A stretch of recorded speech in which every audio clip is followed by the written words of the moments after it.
Muy buenas noches, estimados participantes del Ilustre Colegio de Abogados de Arequipa. Bienvenido a la capacitación de la clase de clausura del Diplomado de Derecho Administrativo, Gestión Pública y Delitos contra la Administración Pública. El día de hoy, 8 de febrero, vamos a dar por finalizado la última sesión correspondiente a este diplomado, a cargo de un destacado docente y magistrado, el doctor Rafael Elmer Cancho Alarcón, quien es magistrado de investigación preparatoria supraprovincial de delitos de corrupción de funcionarios. Es docente, abogado por la Universidad Nacional San Cristóbal de Huamanga, cuenta con una maestría con mención en Ciencias Penales en la Universidad Nacional Mayor de San Marcos. De igual manera, cuenta con un máster con mención en Magistratura Contemporánea por la Universidad Jaén de España. El día de hoy, el doctor Rafael Elmer Cancho Alarcón, nuestro profesor, nos va a acompañar analizando el delito de lavado de activos. Buenas noches, profesor. Muchas gracias primeramente por estar presente en la página del Colegio de Abogados de Arequipa. Le traslado los agradecimientos del señor decano, del doctor Álvarez y toda su junta directiva por siempre estar dispuesto con la academia, estimado profesor. Muy buenas noches, le dejamos en el uso de la sala. Muchas gracias, Clinton, y buenas noches a todos y todas quienes se encuentran presentes en esta sala del Zoom y también a quienes nos acompañan a través de las plataformas virtuales. Para mí es un honor estar en esta oportunidad junto al Colegio de Abogados de Arequipa, clausurando este primer diplomado de actualización de Derecho Administrativo, Gestión Pública y Delitos contra la Administración Pública. Realmente, en todo caso, para añadir que en la actualidad me desempeño como juez de juzgamiento supraprovincial en el distrito de Ayacucho, ¿ya? Y en todo caso, vamos a abordar la temática que precisamente se nos ha encargado desde una perspectiva un poco práctica también para efectos de que podamos ingresar en consideración desde aspectos políticos criminales al análisis dogmático que pueden ustedes tener en cuenta en la resolución de vuestros casos, ¿ya? Como siempre, a mí, para efectos de este tipo de sesiones, me gustaría verlos virtualmente.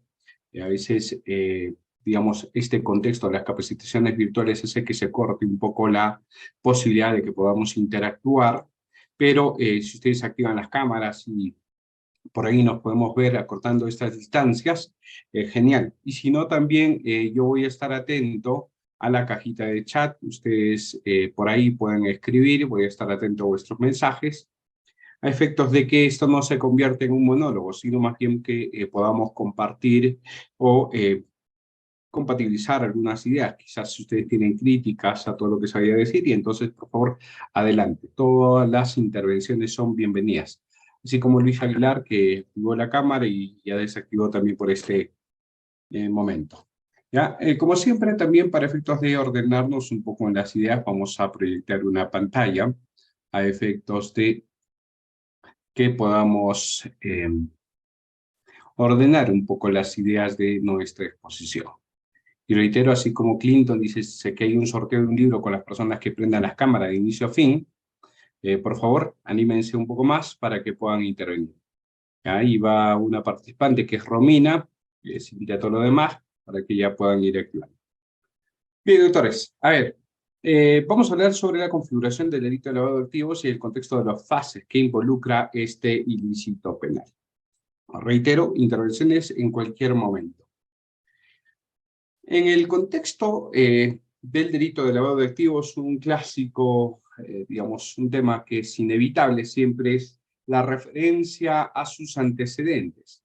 Y claro, cuando por primera vez se hace referencia a este ilícito penal, aun cuando con un nombre juris diferente, es decir, con el nombre de lavado, digamos, lavado de dinero, es el primer nombre que se tiene en el marco de este ilícito penal, también se incorporó en el ámbito de nuestro país.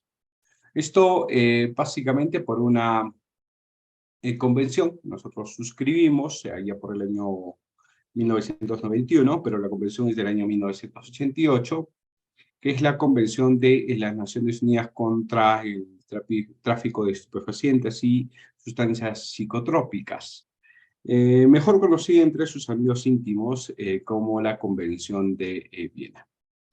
En este momento, cuando se establece el delito de blanqueo de capitales, ¿ya? Básicamente lo que se hace es tratar de contrarrestar el aprovechamiento de los beneficios que pudiera representar el tráfico ilícito de drogas. Es decir, la mira principal que se sostenía en este ilícito penal era el dinero proveniente del tráfico ilícito de drogas. Y qué duda cabe que el tráfico ilícito de drogas es uno de los ilícitos penales que generan riquezas ilícitas, es decir, ganancias ingentes, pero por cierto, de procedencia ilícita, que a su vez puede conllevar a dar un ciclo, es decir, darle una vuelta a esta economía ilícita a través de la generación de efectos que a su vez permiten sostener esta actividad por diversas organizaciones criminales. Desde entonces y hasta la actualidad, digamos, se mantiene como uno de los principales ilícitos que están vinculados al delito de lavado de activos. Pero esto no se ha quedado ahí. De hecho, en la actualidad, la concepción que nosotros tenemos sobre el delito de lavado de activos no está vinculado únicamente al delito de tráfico ilícito de drogas, sino a otros ilícitos penales. Principalmente vinculados ciertamente al crimen organizado, también vinculados al contexto de la generación de estos recursos ilícitos, esos fines lucrativos que conlleva la existencia del delito de lavado de activos, pero también aquellas otras que sean o que estén vinculadas por lo menos al movimiento de recursos económicos. Llámese trata de personas, pornografía infantil, el contexto, además del tráfico ilícito de drogas, por ejemplo, muy popular en los últimos tiempos, delitos contra la administración pública, sobre todo vinculados a delitos de colusión, peculado, sin hacer referencia, por cierto, al delito de enriquecimiento ilícito, que es un delito también subsidiario en el marco de los delitos contra la administración pública, entre otros tantos que evidentemente conllevan a su configuración. Y es por eso que ya en este milenio, la Convención contra la Delincuencia Organizada Transnacional también hace un énfasis en su tipificación.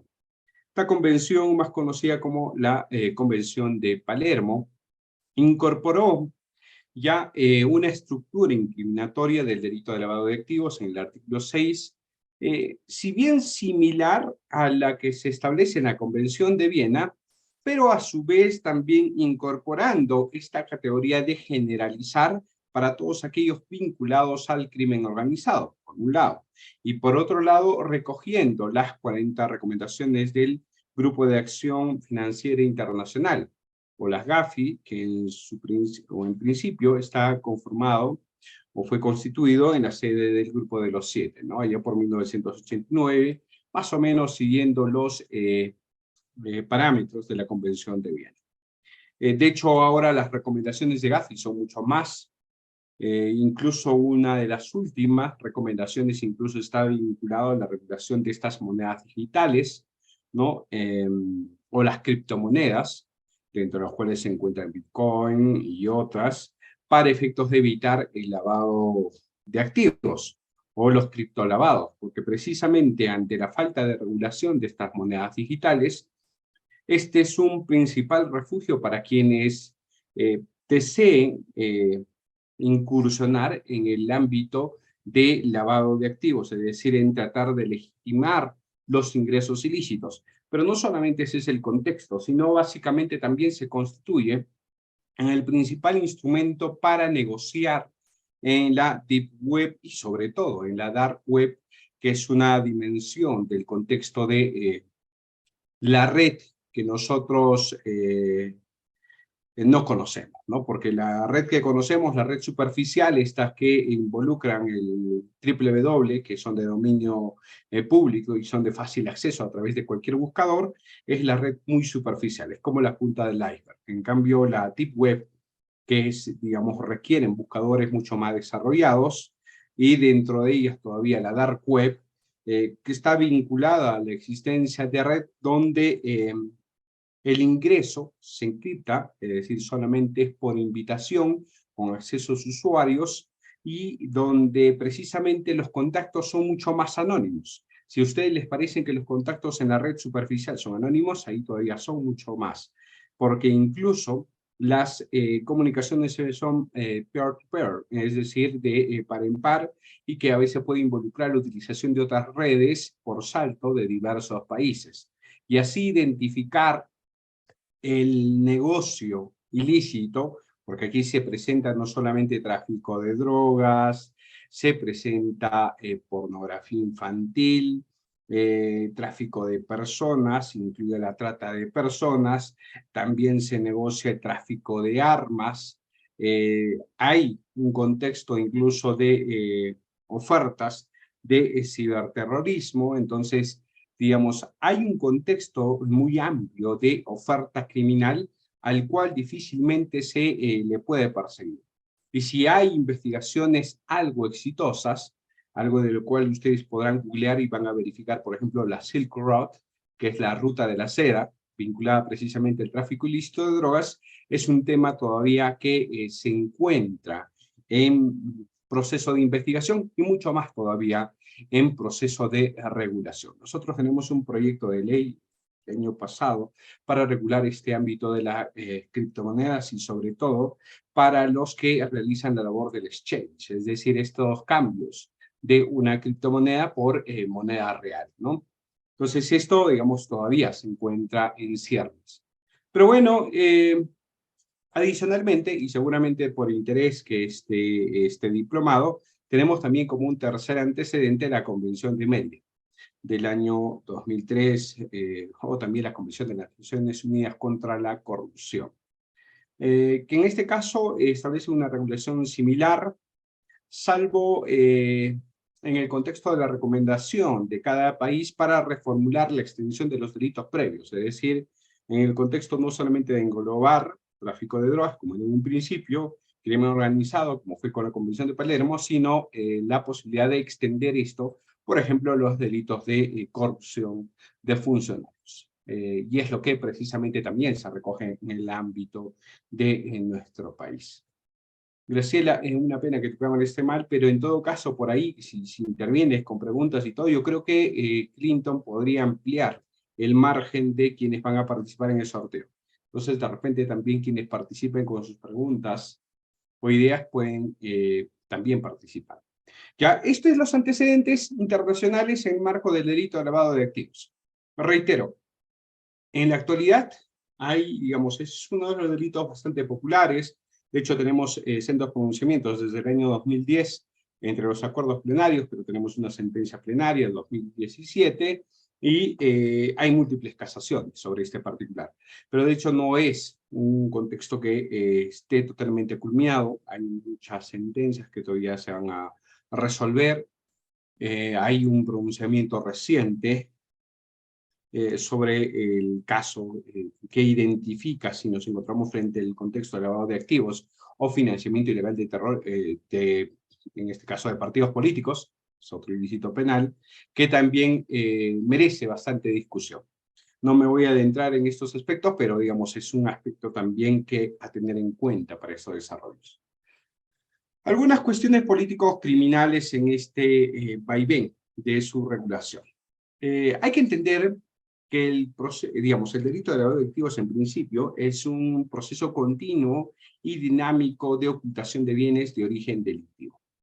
Si lavamos activos es porque, y si el nombre de lavado ha subsistido durante este tiempo, en algún caso dejándose de lado el contexto de blanqueo, es porque más o menos se asemeja. Ustedes van a poder encontrar imágenes alusivas al delito de lavado de activos como este dinero que sale de una lavadora, ¿no? O que el dinero que está en el tendedero y entonces que está más o menos secándose, ¿no? Que representa la idea, digamos, la figura, si queremos entenderlo así, de que estamos lavando el dinero sucio para insertarlo nuevamente como dinero limpio. Y esto es lo que en realidad pasa en el contexto del delito de lavado de activos. Hay un dinero de origen delictivo, es decir, un dinero sucio, digamos, de origen lícito, porque proviene de la comisión de delitos, ¿no? Entonces, en este contexto, la idea de las organizaciones o de quienes ejecutan un ilícito penal no puede estar vinculado a insertarlo en el contexto de la realidad tal y cual, como si fuera un producto legítimo la operación criminal. ¿Por qué? Porque fácilmente, si esto fuera así, lo más probable es que, identificado el delito, se proceda a la incautación y el decomiso de este efecto, tal como señala además en esta posibilidad el artículo 102 del Código Penal. Y si esto fuera así, qué duda cabe que la felicidad de los persecutores penales, incluido de las víctimas del delito, sería grandiosa, que sería muy fácil recuperar no solamente los efectos provenientes del delito, los objetos sobre los cuales recae el ilícito penal, sino incluso satisfacer las reparaciones civiles en su momento. Pero esto, como es parte de la utopía y no necesariamente ocurre en la realidad, ha conllevado a entender que las personas que están inmersas en el marco de una operación criminal, lo que pretenden es ocultar este origen delictivo, es decir, pretenden tapar este origen delictivo. Y entonces ahí surge el contexto de la operación del lavado, es decir, este proceso que tiene como propósito legitimar este efecto delictivo, es decir, estos recursos que provienen del delito. ¿A través de qué? A través de diversos negocios jurídicos, operaciones comerciales, financieras, etc. Para que al final ese dinero mal habido o esos recursos mal habidos tengan la apariencia de ser legítimos, es decir, tengan la apariencia de ser ingresos legítimos y puedan ingresar al circuito económico formal, ya sea de modo transitorio para, digamos, las compras de bienes, sobre todo por aquellos testaferros, quienes acumulan riquezas a nombre de otro, o de manera permanente, volviendo al mismo autor del evento criminal. Para, en este caso, puede ser garantizar la operación de la empresa criminal o simplemente para satisfacer sus propias necesidades. ¿Ya? Este es, digamos, entendido en palabras sencillas, el delito de lavado de activos. Si ustedes entonces entran en cuenta en este concepto y en esta comprensión, van a tener que entender que el error común que se presenta al perseguir estos delitos, que es verificar un incremento patrimonial, inusual muchas veces, como se dice dentro de la prueba indicial, ¿eh? El incremento patrimonial de carácter inusual, no conlleva automáticamente a la existencia del delito de lavado de activos. De hecho, si ustedes verifican la regulación de esta legislación especial, porque eso no está en el Código Penal, está regulado en un decreto legislativo, van a verificar que el desbalance patrimonial no es un elemento del tipo penal. Entonces, si me demuestras o no un desbalance, no te podría establecer en este caso la configuración del delito de lavado de activos. ¿Podría ayudar a probar el delito de lavado de activos? Sí, pero no es un elemento del tipo penal. Por lo tanto, el incremento patrimonial por sí mismo no implica, no conlleva, mucho menos automáticamente, a la configuración del delito de lavado de activos. Solo puede ser asumido en ese contexto como un indicio para verificar la existencia de este delito. ¿Ya? Una tercera idea también está en este contexto del análisis político criminal. Este incremento patrimonial, evidentemente, para ser inusual y estar vinculado a acreditar el delito de lavado de activos, tiene que estar relacionado con una actividad delictiva. Es decir, no puede provenir de la ganancia de una lotería, de un sorteo, de una donación, de una herencia, de cualquier otro ingreso que conllevan a veces a un incremento patrimonial inusual, porque claro, si yo me gano la lotería, de pronto mañana me vuelvo millonario y es un incremento de patrimonio inusual, ¿cierto? Pero en este caso se encuentra totalmente justificado. Si de pronto yo tengo al tío rico que fallece mañana y me deja en herencia sus bienes, lo que voy a notar también es que va a haber un incremento patrimonial inusual en mis bienes, pero no por eso está relacionado, ni va a estar relacionado el delito de lavado de activos. Para que este incremento patrimonial inusual sea relevante para efectos del delito de lavado de activos, este tiene que estar vinculado con una actividad delictiva, con una operación criminal. Sin embargo, ojo, y mucho ojo aquí, no tiene que necesariamente existir una sentencia condenatoria de este ilícito penal. De hecho, yo ni siquiera tengo que estar vinculado a este delito previo. No hay ninguna obligación hacia el Ministerio Público para establecer una participación del agente del delito en este incremento patrimonial. En todo caso, podrá constituir, reitero, la existencia de esta relación con el delito, pero no necesariamente con la persona que incrementa su patrimonio. ¿Por qué pasa esto? Porque pese a que también existe el autolavado, es decir, a quien comete el propio delito, el que genere esta riqueza inusual, este incremento patrimonial, lo usual y lo característico de estos hechos ilícitos es que normalmente se valen de terceras personas, las llamadas personas de paja o los llamados testaferros, quienes precisamente son los que acumulan la riqueza, los bienes a nombre de otro. Y en ese entendido, este hombre de paja, este testaferro, esta persona interpuesta que comete el delito de lavado de activos, ni siquiera seguramente sabrá de la ocurrencia del evento criminal o de la operación criminal. Y eso, reitero, no es una exigencia del tipo penal.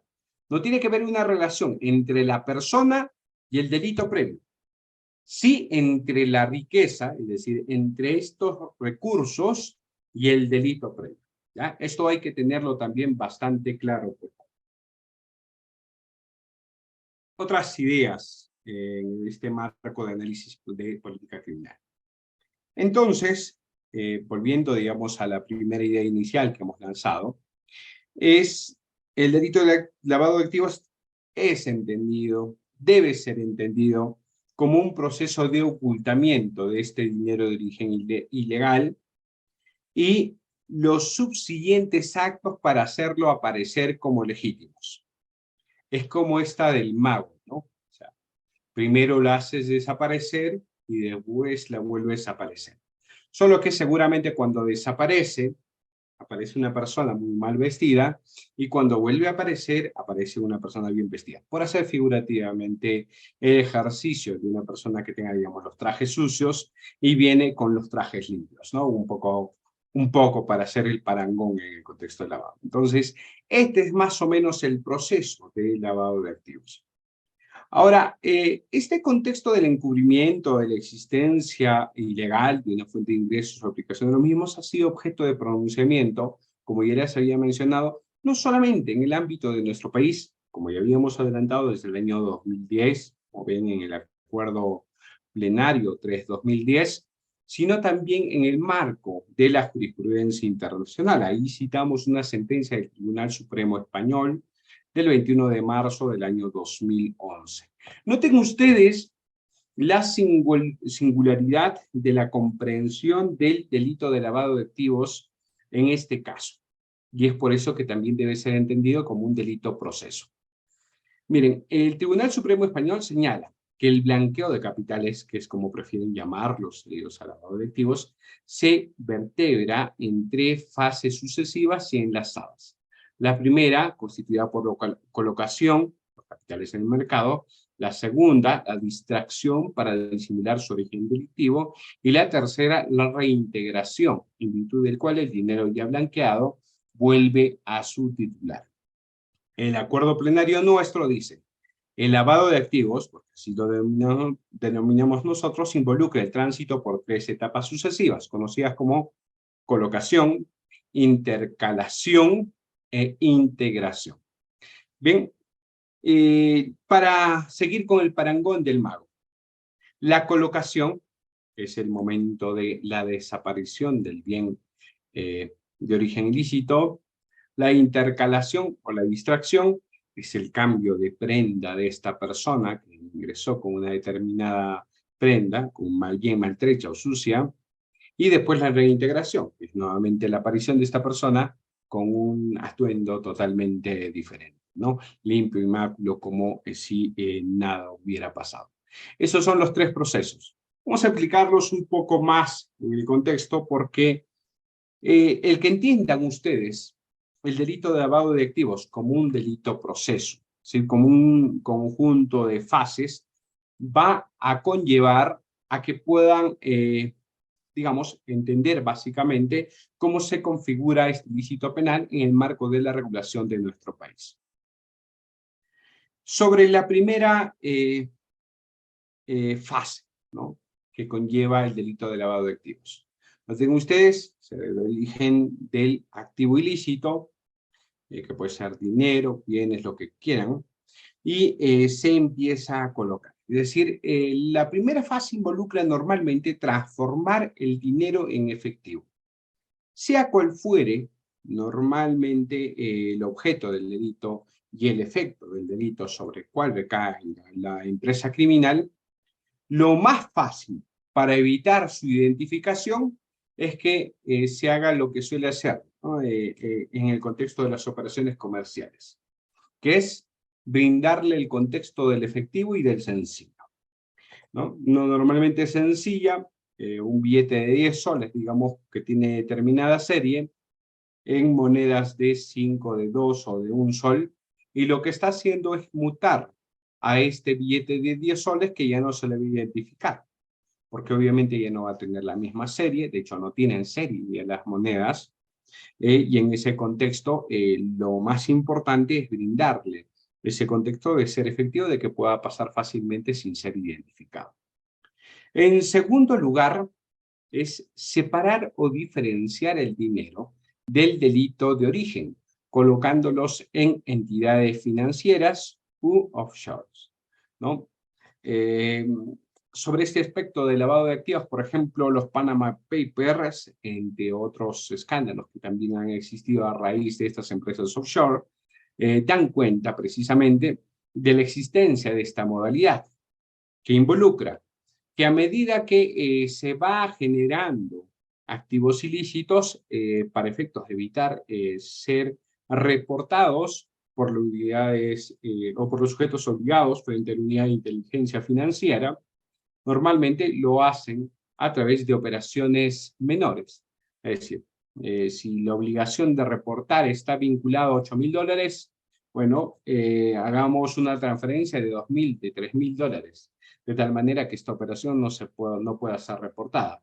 Si la obligación está en reportar una transferencia de 30.000 soles, bueno, hagamos transferencias de 10.000 o 15.000 soles, de tal manera que no sea reportada.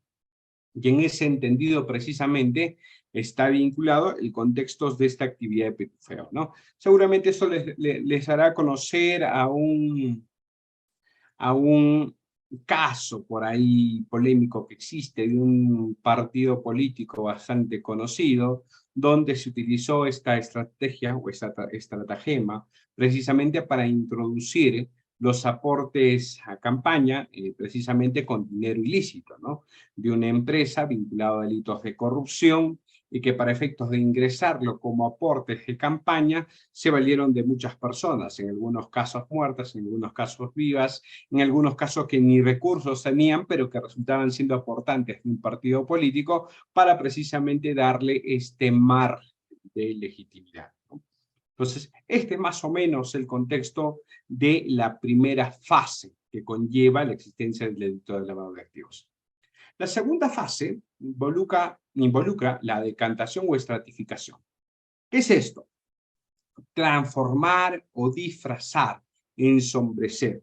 Lo que hemos señalado en el contexto del mago, detrás de bambalinas pasa lo que tenga que pasar.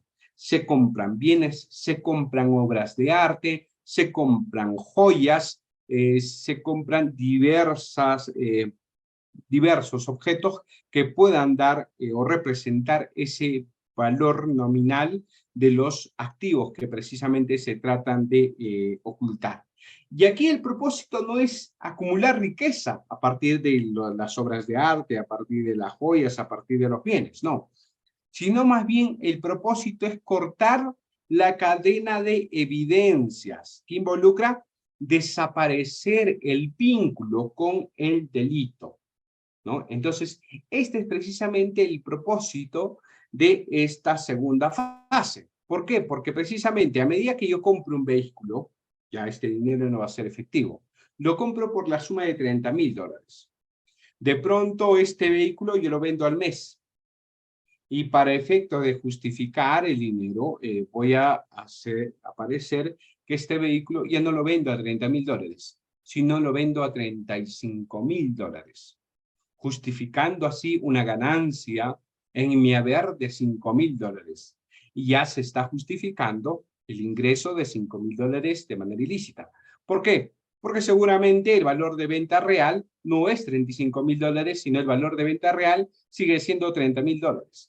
Porque dictan las máximas de la experiencia, aun cuando esto no sea una regla general, que debería serlo, además siendo máxima experiencia, que quien compra un vehículo o quien adquiere un vehículo, lo que está haciendo es adquirir un activo que normalmente es depreciable, porque los vehículos suelen depreciarse a diferencia de los bienes inmuebles. Entonces, en esta lógica, normalmente todos los vehículos se venden a un valor mayor y no así, perdón, a un valor menor y no así a un valor mayor como sucedería en este caso, ¿no? Pero esto es, digamos, reitero, es una forma de ocultar, cortar esta evidencia o esta vinculación con el hecho ilícito.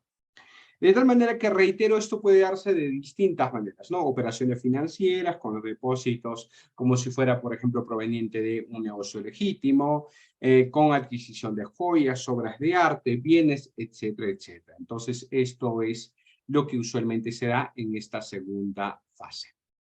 Tercera fase, la integración. ¿Qué hacemos?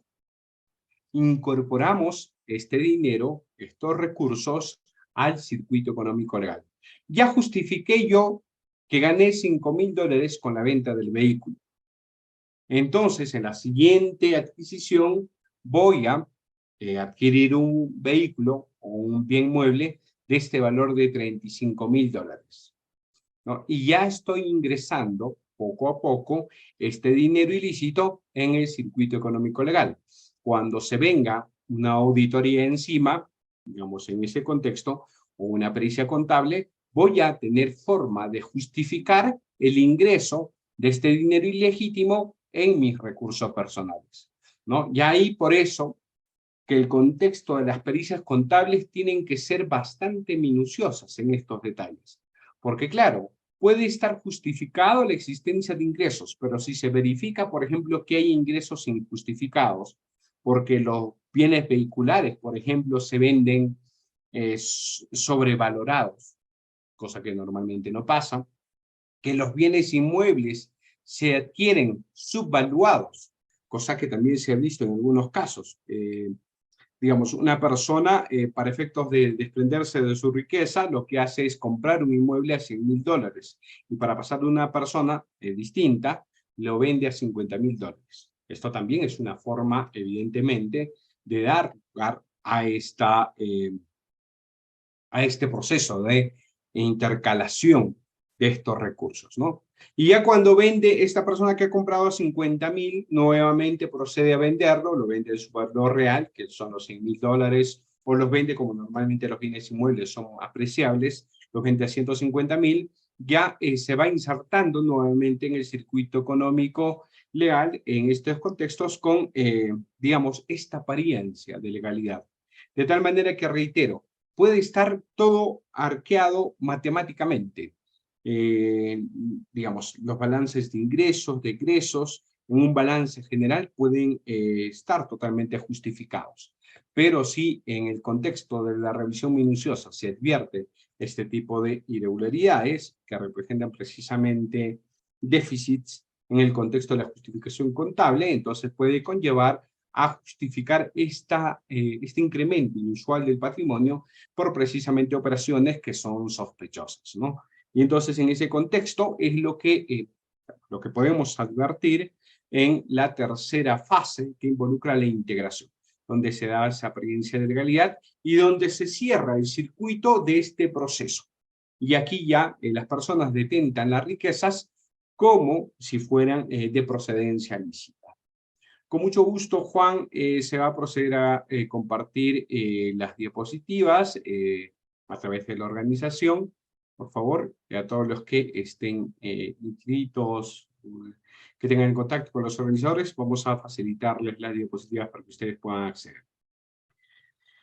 Esto dentro del entendimiento del delito de lavado de activos como proceso.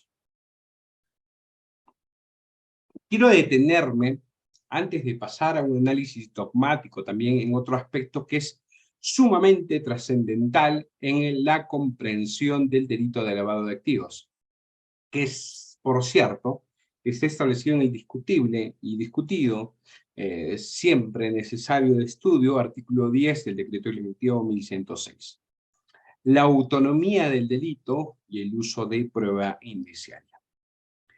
El delito de lavado de activos, se señala, es un delito autónomo, por lo que para su investigación, procesamiento y sanción no es necesario que las actividades criminales que produjeron el dinero, los bienes, efectos o ganancias hayan sido descubiertas, se encuentren sometidas a investigación, proceso judicial o hayan sido previamente objeto de prueba o condena. ¿Qué es lo que se establece en el contexto de esta descripción del primer párrafo de este artículo 10? Algunos al principio entendían que únicamente se recogía lo que se conoce como la autonomía de carácter procesal. Es decir, que para efectos de la sanción del delito de lavado de activos podía hacerse por cuerdas separadas y que en esta cuerda separada se investigaba, se procesaba, se sancionaba a las otras personas por delito de lavado de activos. ¿Ya? De tal manera que en algunos casos se llegó a entender que cuando existía un proceso de lavado de activos más o menos a la par de un proceso donde estaba el delito previo, llámese tráfico de drogas, llámese trata de personas, y en este caso del tráfico de drogas, en este caso de la trata de personas, se llegaba a absolver o sobreseer la causa, debía seguir una consecuencia similar para el delito de lavado de activos. Porque obviamente, si se archiva el caso por tráfico, ¿cómo podría existir lavado de activos? ¿No? Es lo que se mencionaba dentro de esta comprensión. Sin embargo, ya a estas alturas de las circunstancias, la autonomía a que se hace referencia en el primer párrafo del artículo 10 no puede ser entendido únicamente desde su perspectiva procesal, sino también tiene que ser entendida desde su perspectiva sustantiva. Es decir, y tal como señala expresamente el propio articulado, no hay necesidad de que exista siquiera condena, procesamiento o enjuiciamiento de determinadas personas. Puede que de pronto, como suele pasar en algunos sitios con el delito de tráfico ilícito de drogas, al verse perseguidos por efectivos policiales o por agentes policiales o del comando conjunto en las zonas de emergencia, las personas suelen abandonar los bienes y las mercaderías ilícitas en el trayecto de esa persecución y emprenden a la fuga. Nunca se supo quién era el que trasladaba estos bienes. Se pudo identificar al propietario del vehículo, eventualmente a las personas que pudieran estar vinculadas, pero estas personas suelen, en su contexto, negar que estuvieron ahí, que alquilaron a otras personas, etcétera, ¿no? De tal manera que no se les puede vincular al delito previo. Y finalmente se suele archivar las causas por estos delitos previos. Entonces, ¿qué pasa? A partir de estos casos, precisamente, se logra identificar. ¿Y cómo es que estos vehículos llegan a la operación criminal? ¿Quiénes son las personas que son titulares de estos bienes? Se empieza a hacer una investigación, se verifica el contexto de su riqueza, se verifica el contexto de sus participaciones en el contexto de las operaciones de encubrimiento de estos activos, y ahí empieza una investigación por el delito de lavado de activos. A esta persona a quien se le está investigando, porque se sabe que está vinculado a la obtención de riquezas de origen ilícita, ¿se le tendrá que vincular necesariamente con los autores del delito de tráfico ilícito de drogas? No, de ninguna manera. Lo único que se tiene que establecer es que los posibles recursos provenientes de la comisión de este evento delictivo precisamente están vinculados a la obtención o a la generación de activos que son manejadas por esta persona que precisamente permite a su vez la operación de estas empresas criminales, ¿no? Y hacer el recaudo de estas ganancias de las empresas criminales. Puede ser este el caso, pueden ser otros, pero igual la idea no es que necesariamente exista el procesamiento, la investigación de una determinada persona o la sanción de determinada persona, sino únicamente que exista una relación de estos caudales ilícitos con el evento delictivo, con la operación criminal que ha permitido su agenciamiento. Otro contexto de este artículo 10 que es sumamente rico para comprender el delito de lavado de activos. El conocimiento del origen ilícito que tiene o que debía presumir el agente de los delitos que contemple el presente decreto legislativo corresponde a actividades criminales como delitos de minería ilegal, tráfico de drogas, terrorismo, financiamiento de terrorismo, entre otros tantos ilícitos penales, o cualquier otro. Además, hay una cláusula abierta con capacidad de generar ganancias ilegales, con excepción de los actos contemplados en el artículo 194 del Código Penal. El origen ilícito que conoce o debía presumir el agente del delito podrá inferirse de los indicios concurrentes en cada caso. Aquí hay dos cosas. Primero, el contexto del dolo. El legislador, a partir de este artículo 10, pese a que uno podría entender en el marco de los artículos primero, segundo y tercero, que podrían operar cualquier tipo de dolo, porque la lógica dicta que en realidad, en tanto sea susceptible de establecer una conducta objetiva con el contexto de este dolo, evidentemente podría también entenderse. Pero se ha querido asegurar el legislador en este segundo párrafo del artículo 10 en establecer que la configuración de este derecho ilícito puede darse por dolo directo o mediante dolo eventual. Cuando se hace el conocimiento específico, evidentemente se hace referencia a un dolo directo.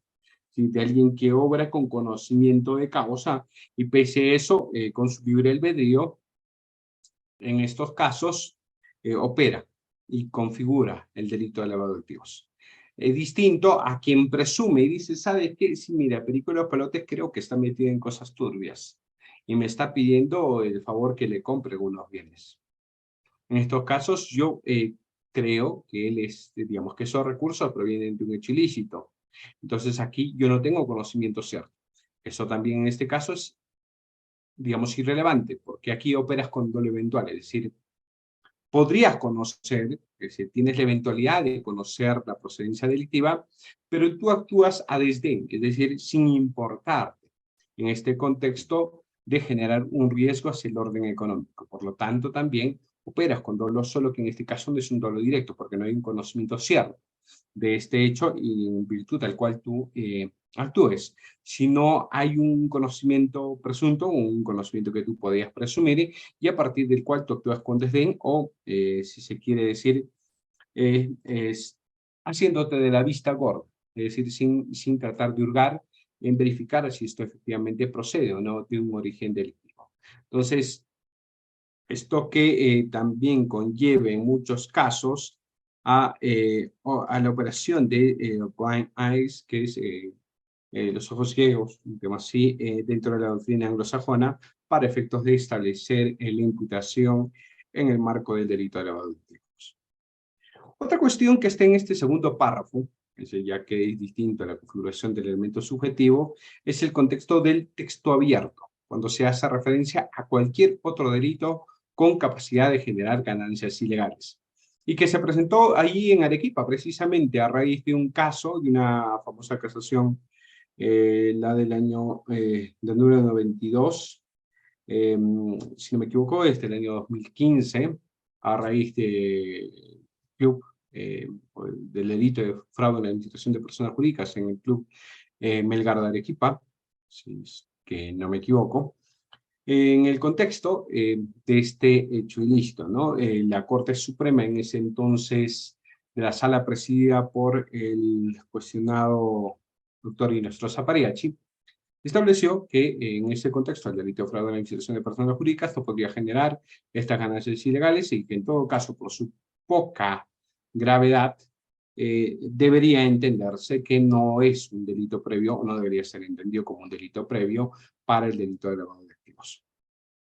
Aquí la lógica, si ustedes podrán verificar en el contexto de este segundo párrafo del artículo 10 del decreto legislativo 1106, no está vinculado a excluir ningún ilícito penal, salvo los que tengan regulación propia en relación a los delitos patrimoniales del artículo 194, con el delito de receptación, ¿no? Que es en principio esta, digamos, exclusión expresa. Pero después de esto, en realidad, señala que cualquier ilícito penal, sobre todo, sí, vinculado a los crímenes organizados, porque cuando se hace referencia a crimen ilegal, tráfico de drogas, trata de personas, tráfico de armas, esa referencia siempre a organizaciones criminales. Pero adicionalmente, diferente a estos delitos, podrían concurrir cualquier otro delito, delitos tributarios, delitos aduaneros, en general, otros hechos ilícitos que pueden conllevar al establecimiento de recursos. ¿Qué duda cabe que hay ilícitos penales como el fraude en la administración de personas jurídicas? Es este el caso de seguramente Melgar. Hay, en Lima hay casos bastante sonados del Grupo Alianza Lima, sobre todo en el tiempo del señor Pocho Alarcón.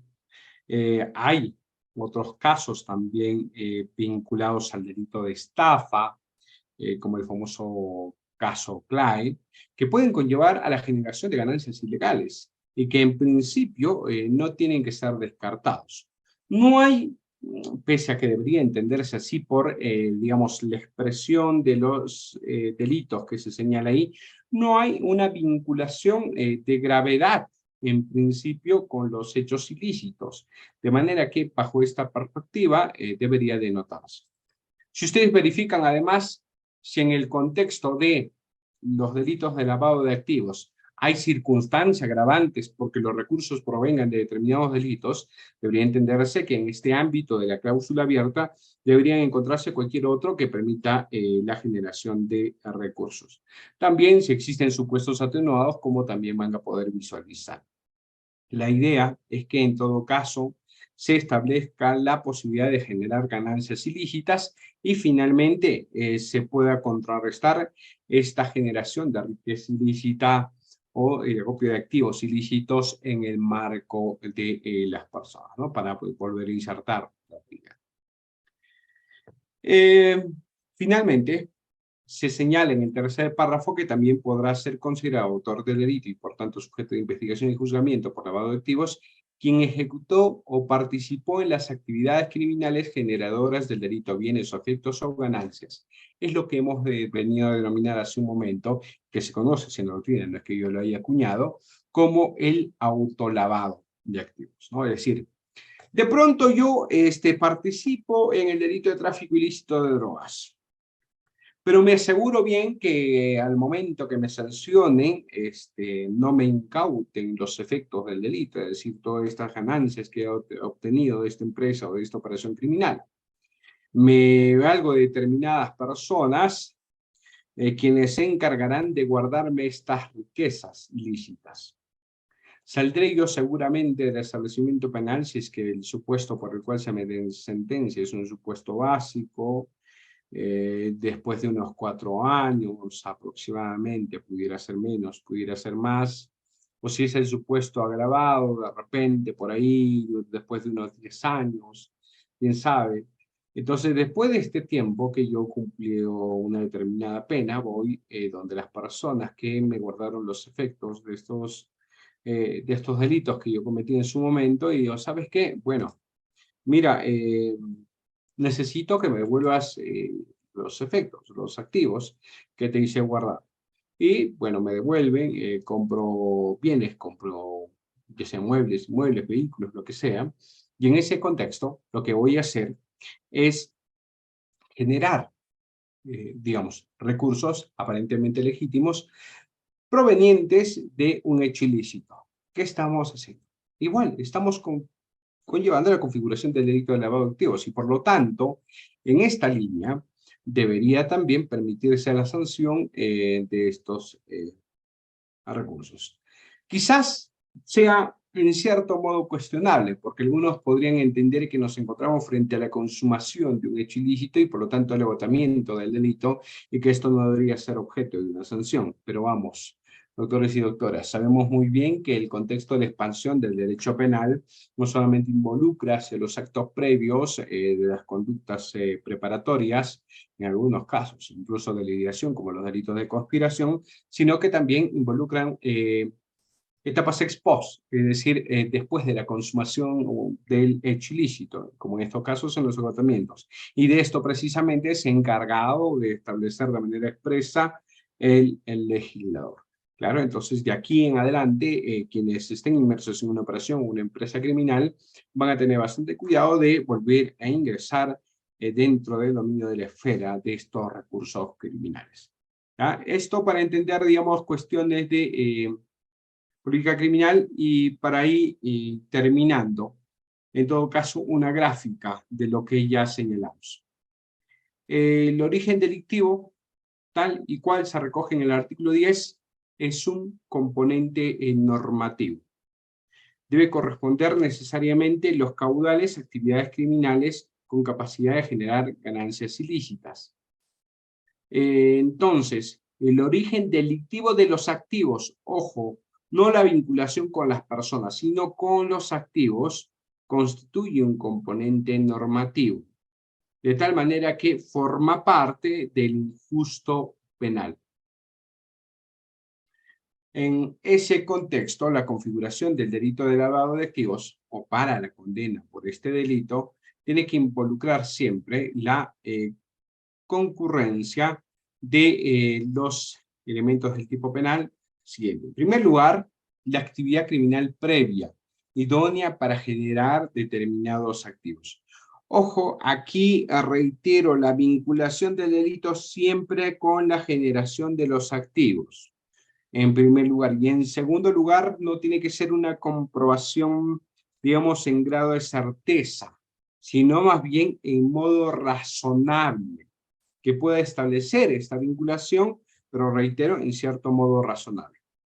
En segundo lugar, la forma de configurar este ilícito penal es con la realización de los actos típicos, para cuyo efecto me traslado a cada uno de los artículos que recoge el decreto legislativo 1106. Y en tercer lugar, cuando yo interprete estos ilícitos penales, tengo que comprender que el dolo involucra conocimiento directo o presunto, es decir, dolo directo o dolo eventual para la configuración del hecho ilícito. Finalmente, una de las cosas que vamos a verificar es que también hay un elemento subjetivo adicional en el injusto.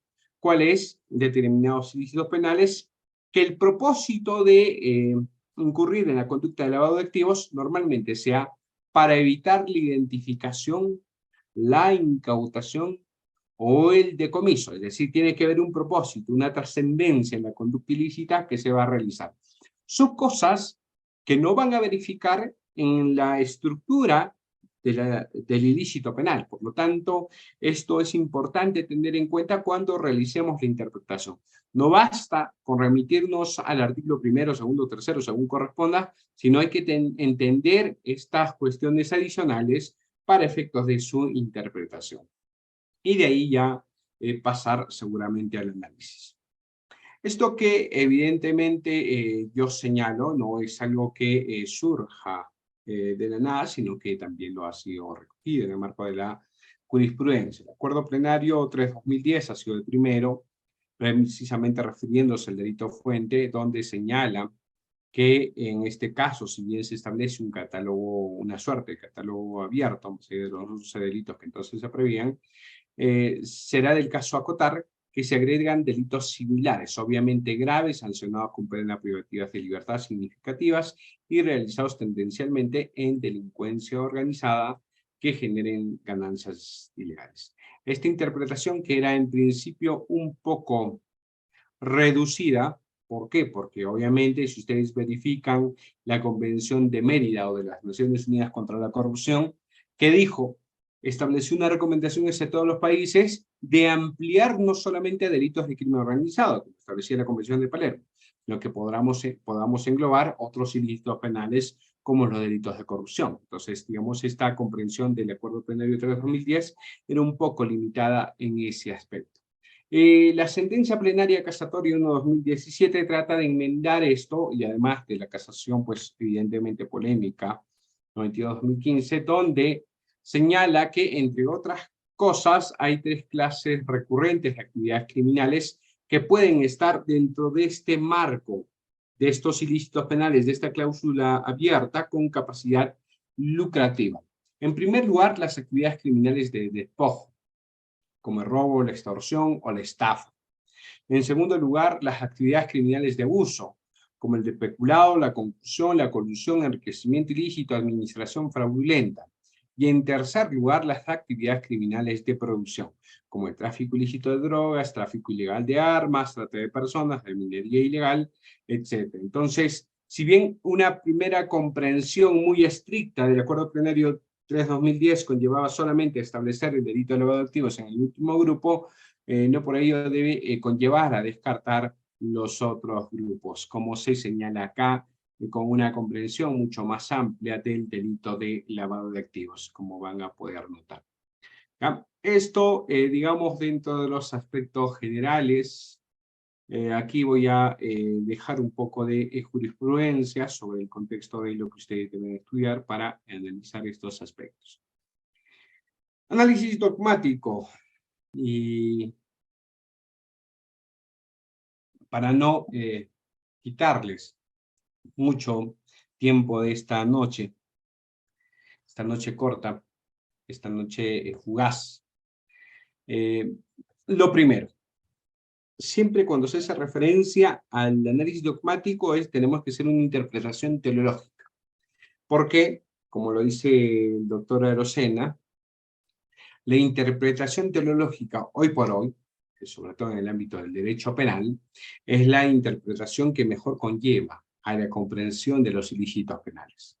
Ya no la interpretación gramatical, no, sino la interpretación teleológica. De hecho, si ustedes están vinculados a la concepción funcionalista del derecho penal y a la función moderada político-criminal, si se quiere denominar así, deberían también ser o formar parte de esta concepción teleológica de la interpretación, ¿no? Bueno, dentro del contexto de la concepción teleológica, qué duda cabe que es una conserva o establece una guía directriz para efectos de la sanción de los ilícitos penales, la comprensión del bien jurídico. Desde el Acuerdo Plenario 3-2010 se ha establecido que el bien jurídico, en principio, resultaría siendo uno de carácter plurisubjetivo.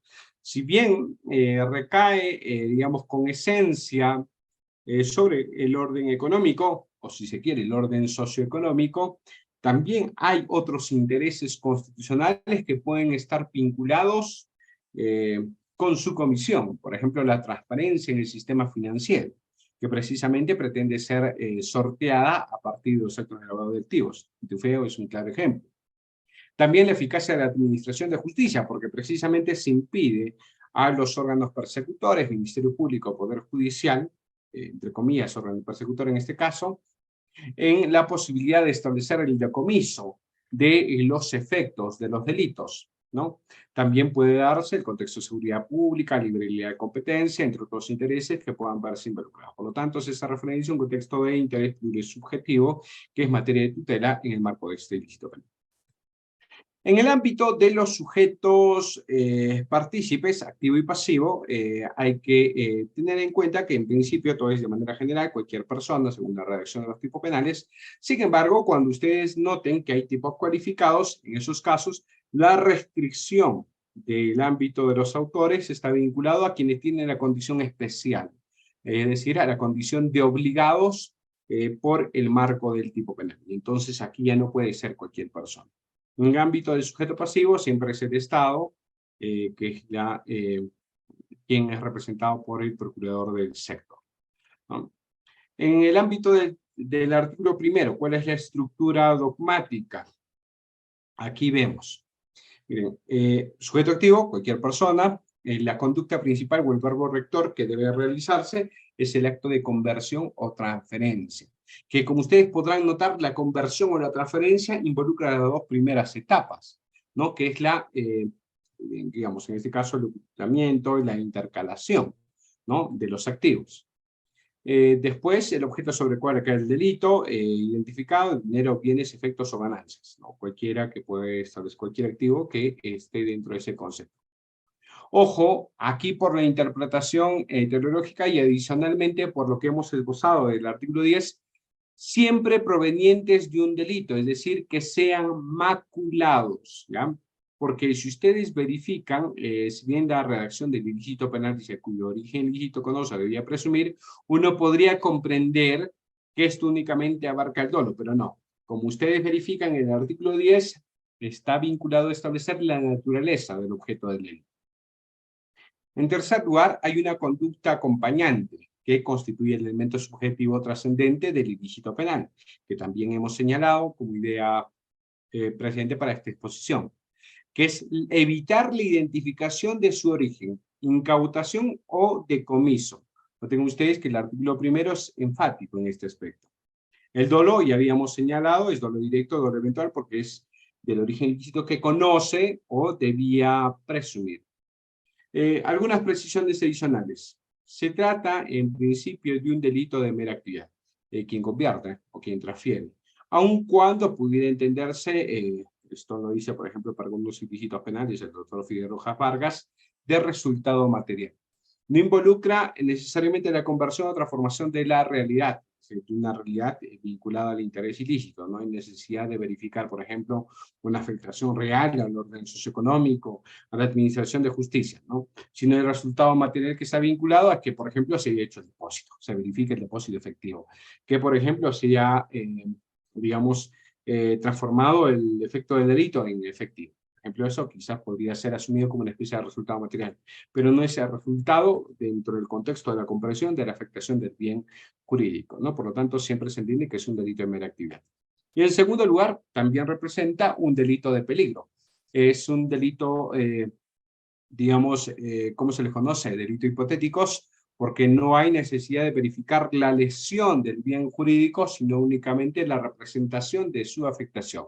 ¿Qué pasaría en caso de que en la realidad se inserte estos activos ilícitos? Se encarecerían los bienes, se afectaría la libre competencia, se impediría efectivamente su decomiso, etcétera, ¿no? Entonces, en ese contexto, conlleva a establecer la configuración de este delito como un delito de peligro.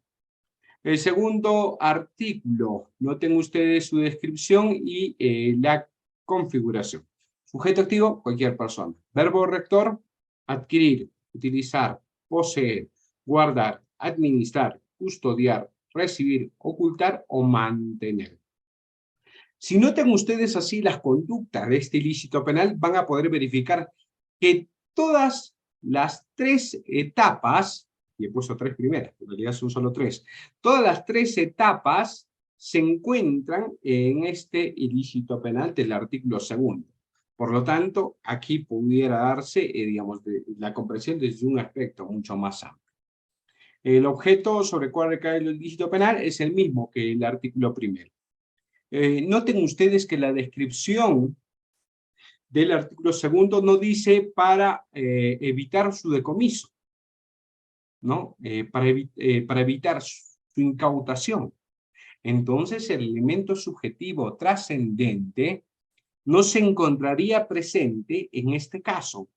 Pero obviamente, dentro de una interpretación teleológica, es decir, sobre el bien jurídico, siempre la conducta va a tener que estar vinculada a este aspecto.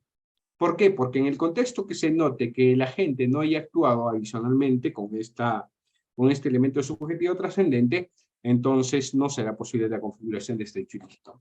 Hace poco ha salido una jurisprudencia de la Corte Suprema donde señala que el dolo debe ser entendido únicamente dentro del aspecto cognitivo. Sin embargo, esta jurisprudencia de la Corte Suprema no establece, digamos, cómo es que debería entenderse estos elementos subjetivos trascendentes al tipo penal que son recurrentes en el ámbito de nuestra regulación. No solamente pasa en el ámbito del delito de lavado de activos, ustedes van a poder verificar, por ejemplo, en el delito de tráfico de influencias y en otros ilícitos penales más, que se encuentran estos elementos subjetivos trascendentes, donde sí se requiere normalmente la presencia de un contexto volitivo. ¿Será para estos casos aplicable o no la jurisprudencia que establece el dolo como únicamente conformado por elemento cognitivo o no lo será?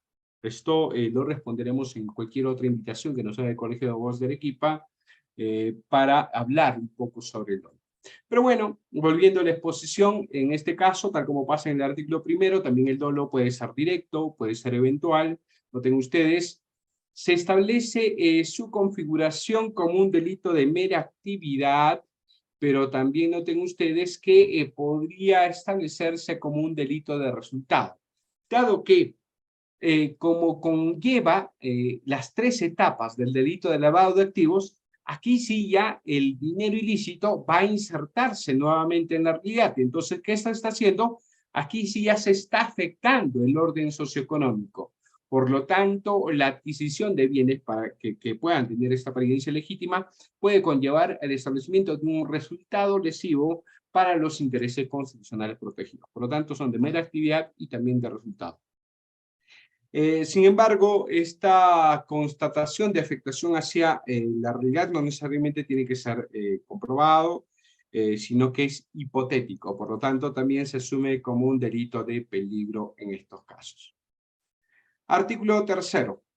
En este caso, ustedes pueden leer ahí el articulado, lo voy a dejar, voy a ponerme a leer, pero tiene la siguiente estructura. Sujeto activo, cualquier persona igual, las conductas o el verbo rector, transportar o trasladar, hacer ingresar o hacer salir del país.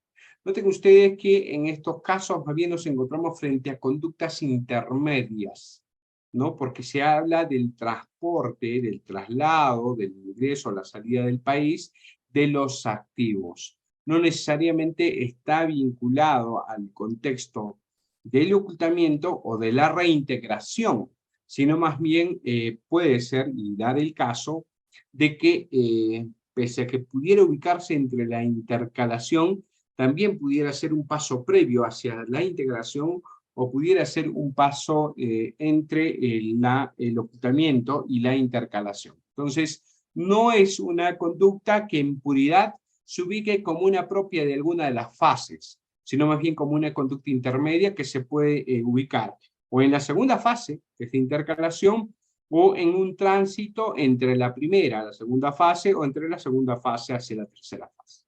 Así que esta es la conducta que se sanciona en este tercer articulado. El objeto sobre el cual recae el ilícito penal, a diferencia de los anteriores, noten ustedes que aquí se restringe al dinero en efectivo o instrumentos financieros. No son el mismo objeto delictivo que pasa en el artículo 1 y el artículo 2. Y ojo, aquí, pese a que no se, digamos, no se puede entender desde esa perspectiva, también por la redacción, porque pareciera que el contexto de que conozco debía presumir únicamente hace referencia al dolo, también tiene que estar vinculada a un dinero, a un instrumento financiero proveniente de origen delictivo, ¿ya? O proveniente o de origen delictivo. La ley, por cierto, 28.306, establece que la no acreditación del origen de dinero, cuando estamos sobre todo obligados a declarar ciertas cantidades dinerarias, pueden constituir indicio de la configuración del delito de lavado de activos. ¿Hay una conducta acompañante? Sí. Miren ustedes, como pasa en el artículo primero, no en el segundo, pero ahora vuelve en el tercero, también existe el elemento subjetivo trascendente para evitar la identificación de su origen, incautación o decomiso. El dolo sigue siendo el mismo, directo o eventual, conoce o debía presumir. Y en estos casos, los delitos, digamos, también pueden representar de mera actividad y eventualmente a resultado, dependiendo de la fase donde pueden involucrarse estos actos o conductas intermedias. Sigue siendo de todas maneras un delito hipotético, es decir, un delito de peligro, porque no se requiere una comprobación en la realidad. Hay circunstancias agravantes y atenuantes por la condición del agente, que representa una mayor culpabilidad, es decir, se hace merecedor de una mayor reprochabilidad del agente, porque pertenezca a una organización criminal, también una mayor reprochabilidad, o en su contexto por una mayor antijuricidad, el inciso tercero, cuando los bienes estén vinculados a valores superiores a 500 unidades impositivas. Esto para el primer párrafo. En el segundo párrafo ya también está vinculado al origen del activo de determinados delitos, lo que les había dicho al inicio: minería ilegal, tráfico de drogas, terrorismo, secuestro, extorsión o trata de personas.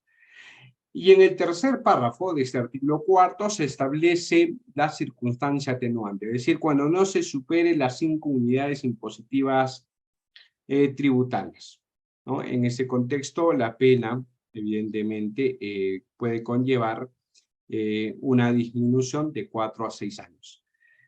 Noten ustedes, doctores, algo que suele pasar en nuestro país.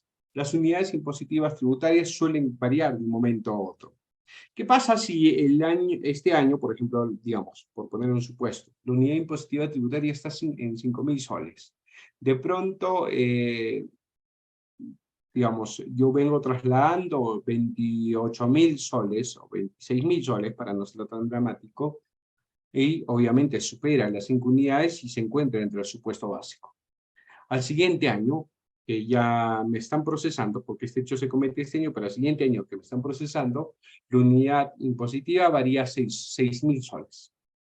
Y entonces esas 5 unidades de referencia que involucran el supuesto atenuado son hasta 30.000 soles. Y yo, con el monto que he, digamos, configurado el delito de lavado de activos, lo que establezco o lo que pediría es que se me aplique el supuesto atenuado y no el supuesto básico. ¿Sería admisible esta situación o no sería admisible?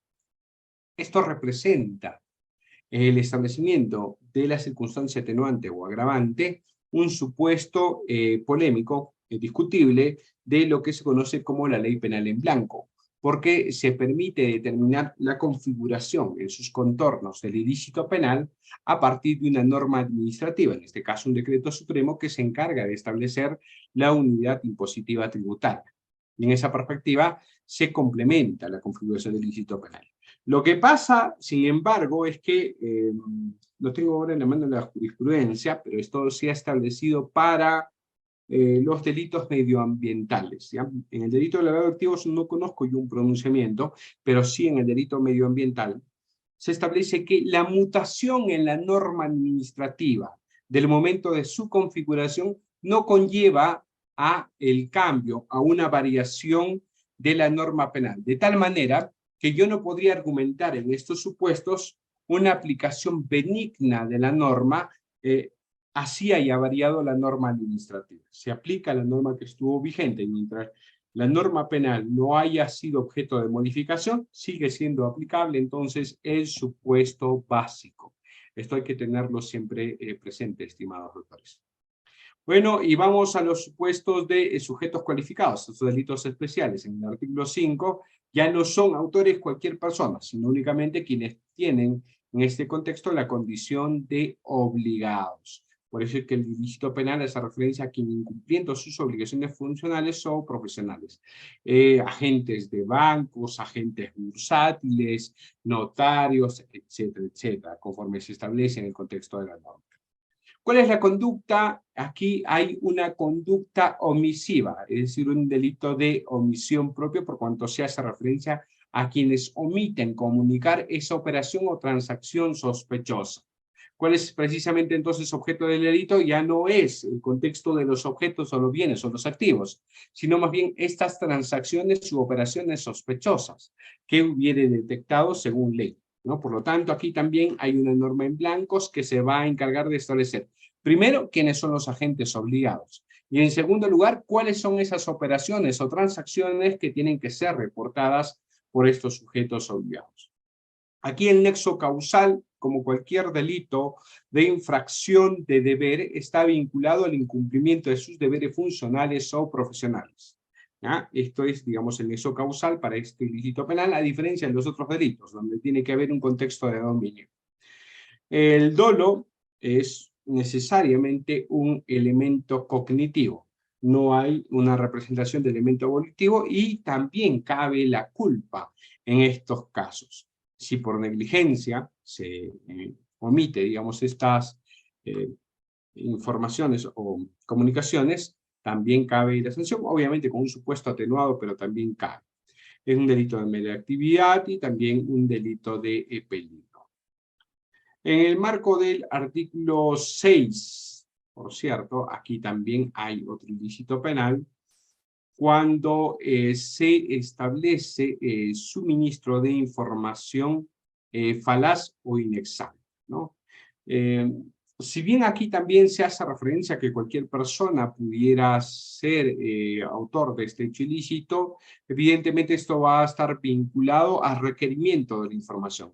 Por lo tanto, la conducta previa de quien requiere la información podría circunscribir un poco el círculo de autores. Pero esto básicamente por la conducta ilícita y no necesariamente por lo que establece el tipo penal. Entonces, cualquier persona autor del delito. Verbo rector, rehusar, retardar, suministrar o prestar de modo inexacto o falso determinada información. ¿A quiénes? A la autoridad competente que requirió en el marco de una investigación o juzgamiento por el delito de lavado de activos. Ojo, aquí no solamente puede estar vinculado Ministerio Público y Poder Judicial en el marco de la investigación, no, sino incluso también las autoridades de unidad de inteligencia financiera, quienes hacen sus reportes de informaciones en este aspecto. El objeto sobre el cual recae el delito: información económica, información financiera, información contable, información mercantil, empresarial, los que fueren pertinentes. Hay agravantes, sí, cuando está vinculado a determinados ilícitos penales o cuando las ganancias o los efectos o los bienes involucrados superan las 500 unidades impositivas tributarias. Aquí también se hace referencia al dolo respecto a que este puede ser dolo directo o dolo eventual. Si bien en el contexto de la descripción del ilícito penal no se hace referencia a que conozca o debía presumir, el contexto de la referencia al delito de lavado de activos, que es, digamos, el elemento normativo que aquí se establece, puede conllevar a establecer ambos elementos. Y entonces aquí, digamos, puede presentarse la disquisición de cuál sería la frontera entre el dolo eventual y la culpa regulada en el segundo párrafo. Una disquisición dogmática que, por cierto, no he verificado yo que exista en el contexto de la jurisprudencia. Bueno, doctores y doctoras, agradeciendo mucho vuestra atención, siendo que creo que la doctora Kira Alejandra Vizcardo Guaigua es la merecedora del libro que va a sortear Clinton, que es la que ha estado constantemente con la cámara encendida. Por momento parece Juan Limach y otros doctores. Agradezco. No sé, salvo que hubiera alguna interrogante, alguna pregunta adicional, yo estoy atento en todo caso a vuestras inquietudes. Primeramente, profesor, aprovecho para agradecerle el día de hoy acompañarnos en una sesión académica que lo está haciendo ad honorem para la institución. Muchísimas gracias, profesor, por colaborar. Por las personas que están conectados a través de la plataforma de Zoom, tenemos más de 200 personas. Las personas que se conectan día a día también a través de la plataforma de Facebook y puedan acceder a una capacitación gratuita sin ningún costo. Dado la virtualidad, podemos llegar a muchas personas que de repente no estén pasando por un momento económico dable, pero el Ilustre Colegio de Abogados de Arequipa, a través de su plataforma virtual, trata de llegar a las personas que también no se hubieran podido inscribir en algún programa, pero a través de ellos se pueda capacitar libremente. Muchísimas gracias, profesor, por ello y estar el día de hoy con este bonito tema que usted lo conoce porque ha estado involucrado dentro del trabajo. Gracias también a la doctora Kiara, que es la ganadora efectivamente del libro.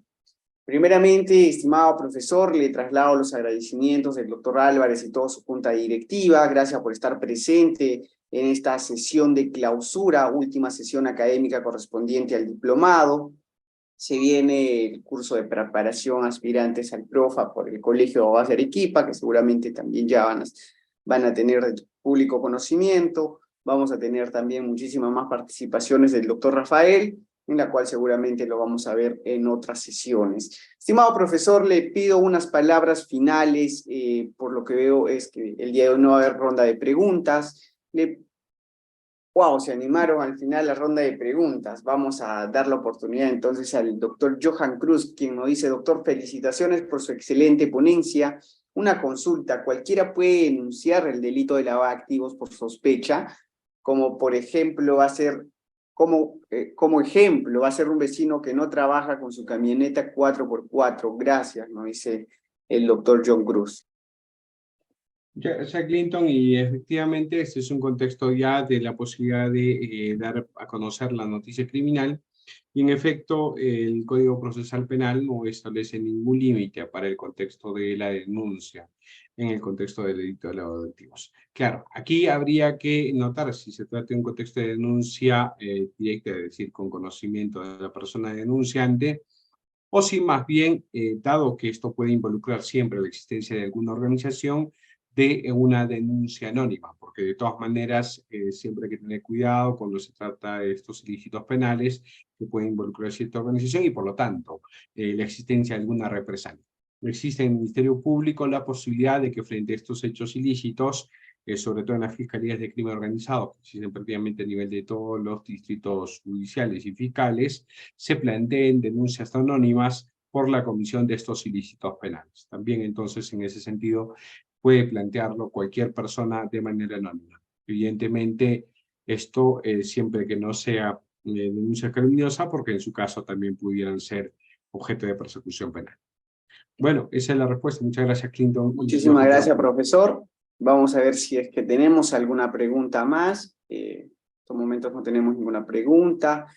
Tenemos palabras de agradecimiento. Doctor, desde el ingreso de las fiscalías de extinción de dominio, ¿cuánto se ha podido avanzar, doctor, en tema de este tipo de delitos, en el tema de la, más que todo en el tema de que el Estado pueda recuperar los bienes provenientes de ilicitudes penales, ¿no? ¿Cómo ha venido el avance, doctor, desde la experiencia que usted lo ha podido?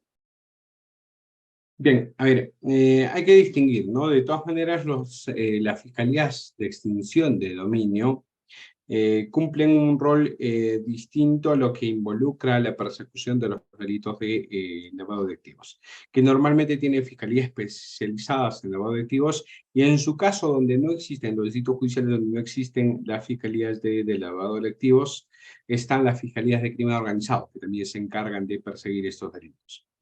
Entonces, digamos, es muy distinta la labor de la Fiscalía de Crimen Organizado de lavado de activos, quienes se encargan de investigar, procesar y acusar por este tipo de delitos, en cuyo caso se ha verificado, o digamos, un margen de especialización, porque trabajan con unidades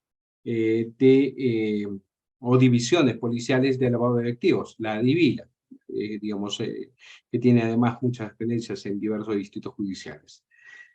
Esto entonces involucra la individualización de personas, involucra necesariamente la persecución de estos contextos. ¿Qué pasa en el contexto de las fiscalías de extinción de dominio? Aquí no es necesario identificar o perseguir a determinada persona para efectos de su sanción. Únicamente se establece demandas contra quien podía detentar, es decir, posesionar, tener en su poder bienes cuyo origen ilícito se puede presumir, o por lo menos se sabe que deberían ser objetos de extinción y pasarlos a favor del Estado. Y aquí, por lo tanto, pueden estar vinculados bienes provenientes del lavado de activos, obviamente, pero también están otros bienes de otros ilícitos penales. Por ejemplo, suele pasar en el caso de tráfico ilícito de drogas que los activos, autos, motocicletas, de quienes realizan labores de liebre, camionetas, etcétera. Entonces, que estos bienes también son objetos de persecución ya no penal, sino más bien para efectos de trasladar la esfera del dominio de estas propiedades, de estas posesiones en favor del Estado. Entonces, en ese contexto, digamos, ha cambiado bastante en este aspecto porque se permite una persecución mucho más general. Hay discusiones sobre el contexto de su constitucionalidad, si esto es constitucional o no, pero evidentemente esto ya se ha superado. Existen múltiples sentencias de extinción de dominio y por lo tanto se ha legitimado. De hecho, ya hay incluso pronunciamientos también del Tribunal Constitucional que ha establecido que esto no es inconstitucional, ¿no? Ahora, hay que tener ciertamente un margen de actividad probatoria tal cual fuera un proceso civil, porque se trata de una demanda por la contestación y además un juicio de extinción de dominio donde se resolverá este contexto. Ha avanzado bastante porque suele darse que cuando uno llega, por ejemplo, al final de un proceso judicial, por ejemplo, tráfico de drogas, en ese contexto, uno verifica que tiene que pronunciarse para el decomiso definitivo de los bienes que han sido objeto de incautación y ya han sido, en este contexto, objeto de una sentencia de extinción de dominio. Entonces, sí hay bastante avance en el proceso de establecimiento, de apartamiento de estos recursos, de estos activos, que pudiera presumirse de origen ilícito en favor del Estado. Muchísimas gracias, profesor. Ya se vienen los cursos y talleres de lavado de activos y extinción de dominio. Seguramente lo vamos a convocar ahí para que nos siga capacitando en algunos temas que aún hace falta discutir dentro de la academia. Muchísimas gracias, profesor. Finalmente hemos llegado a la parte final. Les pido unas palabras. Bueno, no se acaban las preguntas. Acá tenemos, dice el doctor Leoncio. Buenas noches, doctor. ¿Existe un monto mínimo para que se dé inicio a una investigación por lavado de activos? Si no existe delito ofente, ¿es válido el inicio de una investigación por lavado de activos? Bien, una interpretación literal, como ustedes van a verificar del artículo 4, donde se establece la circunstancia agravante y atenuantes, daría a entender que no hay montos mínimos para el delito de lavado de activos. ¿Por qué? Porque si es incluso menor a 5 unidades impositivas tributarias, que esto más o menos al día de la fecha va entre los 25 y 30.000 soles, es decir, por debajo de esto, hacemos referencia a 10.000, 15.000 soles, también sería susceptible de sanción, con un supuesto atenuado, pero sería un supuesto de sanción. Sin embargo, digamos, de una interpretación teleológica, necesariamente tendría que ser un incremento representativo para efectos de justificar la persecución del Estado, ¿no? Nótese que a diferencia de otros lugares o de otros ilícitos penales o de otros propósitos de regulación que ha pasado en su momento con el delito de peculado, nuestro país no se ha cumplido con establecer montos mínimos, ¿no? Por ejemplo, 2 unidades de referencia procesal, o perdón, 2 unidades impositivas tributarias o 1 unidad impositiva tributaria, pero podríamos teológicamente entender que si ya es menor a 1 unidad impositiva tributaria, quizás nos encontremos frente a un supuesto de insignificancia para efectos de persecución penal. Tampoco conozco, a ciencia cierta, mentiría si les digo esto, que existe un pronunciamiento de la Corte Suprema en este sentido. Hay para otros delitos contra la administración pública, el delito de peculado, donde sí se pronuncia con el contexto de mínima lesividad o insignificancia, que no recaería en un supuesto de imputación objetiva, pero no en el delito de lavado de activos no conozco, pero imagino que si se presenta uno de esos supuestos, también podría recalar en este margen. No hay monto mínimo, sin embargo, para efectos de una respuesta mucho más concreta. Muchas Su gracias, segundo... profesor. La Listo. última pregunta, doctor, es del doctor Jaime, quien nos dice: muy buenas noches. La mayoría de casos de lavado de activos se dan a nivel del fútbol y casa de apuestas para legitimar este ilícito. Gracias, nos dice el doctor. Bien, sí se ha, digamos, criminológicamente y es usual vincular supuestos de lavado de activos a estas casas de apuestas, ¿no? Sobre todo a casinos en estos contextos. Yo no sé si con las casas de apuestas, estos de fútbol, estos que son mucho más temáticos, yo no sé, pero de todas maneras, el contexto de la legitimación de las casas de apuestas o la casa de azar tendría que ser evidenciado a partir de una investigación rigurosa. No sé si en nuestro país, no conozco a ciencia cierta una investigación, pero sí en otros contextos, en el sistema anglosajón, sobre todo en Estados Unidos, ha existido alguna investigación ya con seguimiento mucho más sesudo sobre estas casas de apuestas donde se pretendía establecer la existencia de riquezas. Es el caso de Nevada, sobre todo, donde está Las Vegas, etcétera, y que han estado mucho más vinculados al contexto de la mafia, ¿no? De Capone y otras personas, que para efectos de legitimar sus recursos o dineros mal habidos, precisamente también se insertaban en el contexto de estos ilícitos penales. Entonces quizás esto pueda servir como, digamos, un contexto de parangón criminológico, pero sí, de hecho es una gran posibilidad que no se puede descartar en nuestro país, porque de hecho se establece continuamente el contexto de su vinculación. Porque es difícil controlar este tipo de situaciones. Por lo tanto, en tanto sea difícil controlar, como dije en su momento, con los criptoactivos, con las criptomonedas, entonces siempre va a ser mucho más fácil que quienes deseen lavar activos recurran a ellos, ¿no? Muchísimas gracias, profesor. Finalmente hemos llegado. Wow, no hay, este tema se ha vuelto bastante interesante, profesor. Las preguntas están siendo bastante y urge el curso de lavado activo, ¿no? Entonces vamos a preparar para que quienes no han logrado el día de hoy entender algunos parámetros puedan en ese curso taller absolver más dudas. Finalmente la doctora Ada Zúñiga nos dice: doctor, si se legitimiza el lavado de activos y se compra una propiedad y se vende, el comprador no tiene conocimiento y es comprador de buena fe, ¿se le podría quitar la propiedad anulando esa adquisición? Gracias por la respuesta. Muchas gracias por la pregunta, estimada. En principio yo no soy especialista en derecho civil, pero sabemos, creo, por conocimientos generales, que quien adquiere de buena fe no puede perder el bien. De hecho, esta regla podría aplicar tanto el delito de lavado de activos como también, por ejemplo, para procesos de extinción de dominio.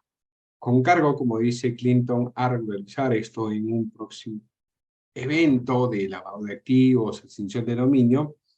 Evidentemente, entonces, primero, yo lo que puedo responder es del contexto de responsabilidad penal. Si una persona adquiere un bien sin saber que está inserto en el contexto de un proceso de lavado de activos, evidentemente no puede responder penalmente. ¿Por qué? Porque en principio actúa conforme a su rol, no se desvincula de su rol de ciudadano para efectos de coadyuvar en la configuración de derecho ilícito. Por lo tanto, su conducta no representa ninguna conducta riesgosa que ingrese en el ámbito de la competencia de la norma.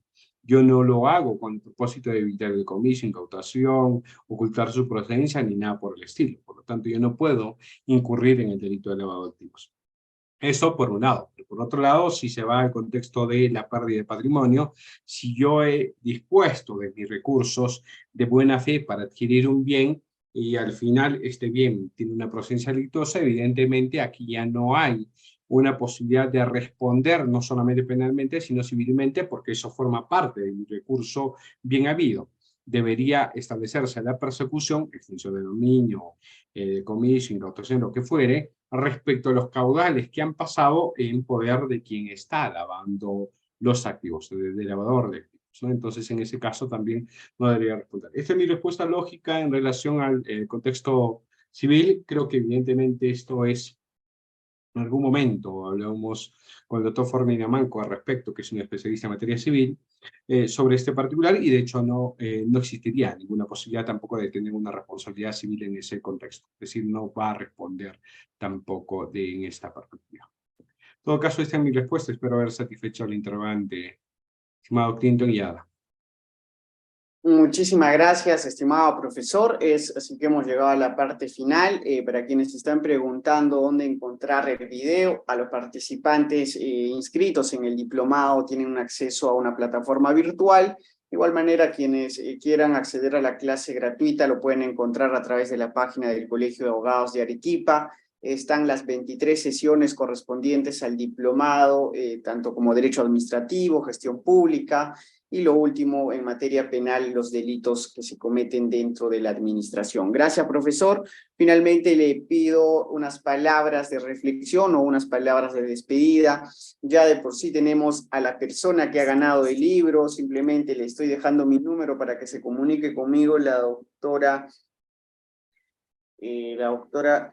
Kiara Alejandra, que tenía todo el momento la cámara prendida. En un momento estaba la cámara prendida de la doctora Romina y del doctor Pan Limache, pero terminaron por apagarlo, así que la doctora Kiara es ganadora del libro. Le he dejado mi número, doctora, se comunica por interno y coordinamos. Profesor, finalmente unas últimas palabras. Bien, las primeras palabras tienen que ser necesariamente agradecimiento, estimado Clinton, contigo y por tu intermedio con el doctor Álvarez y toda la Junta Directiva del Colegio de Abogados de Arequipa por permitirme estar con ustedes, como tú bien dices, y con los más de 200 participantes que se han ido conectando en esta sesión, para compartir algunas ideas sobre el delito de lavado de activos. Y qué duda cabe, en todo caso, digamos, dejar la puerta abierta para que volver a encontrarnos en alguna otra oportunidad. Espero que la sesión haya sido provechosa. Agradezco mucho vuestros saludos, vuestras palabras, y será hasta un próximo programa. Un abrazo a la distancia. Esperemos que los problemas que tiene nuestro país se puedan superar pronto y que podamos emprender nuevamente muchas aventuras académicas y ojalá de manera presencial también en la Ciudad Blanca, que es muy hermosa y he tenido varias oportunidades de estar presente por ahí. Un abrazo a la distancia y hasta una próxima oportunidad. Muchas gracias, profesor. Muchísimas gracias, estimados participantes. El día de mañana, a través del grupo de WhatsApp, se les va a enviar un comunicado acerca de la recuperación de derecho administrativo, acerca de las fechas del examen de gestión pública, acerca también del examen de delitos contra la administración y finalmente acerca de la clausura. Muy buenas noches con todos. Hasta una próxima oportunidad. Nos estamos reencontrando. Doctora Ada, buenas. Aprovechamos a ver alguna pregunta, seguramente.